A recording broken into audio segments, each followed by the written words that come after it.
প্রথমে মুকুল রায়, তারপর অমিত মিত্র।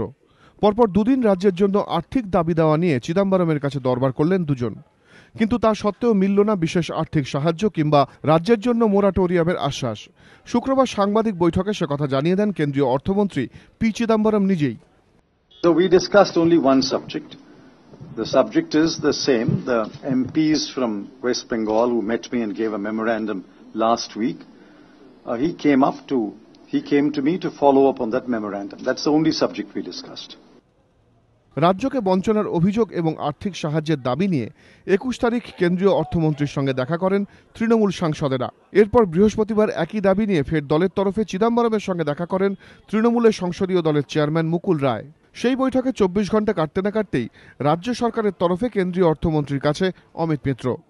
শুক্রবার চিদম্বরমের সঙ্গে বৈঠকের পর অমিত মিত্র বলেন, কেন্দ্র সুদে আসলে প্রতি বছর ২৮,০০০ কোটি টাকা কেটে নিচ্ছে, তাই আয় বাড়লেও কাজ করতে পারছে না রাজ্য সরকার। পশ্চিমবঙ্গের মানুষের জন্য আমাদের লড়ে যেতে হবে, ফেডারেল সিস্টেমে তাদের সঙ্গে দেখা করতে হবে। মুখ্যমন্ত্রী প্রাইম মিনিস্টারকে লিখেছেন যে রাজেন কমিটির রিপোর্ট অন্যায়, ২ লক্ষ কোটি টাকার ঋণ, ২৮,০০০ কোটি টাকা কেটে নেওয়া, তার উপরে আবার রাজেন কমিটি। এবং তার উত্তরে প্রধানমন্ত্রী আমি শুনেছি বলেছেন আপাতত তা স্থগিত থাকবে। তবে দরবারি সার, মিলল না আশ্বাস। এদিকে আর কমাস পরেই লোকসভা নির্বাচন।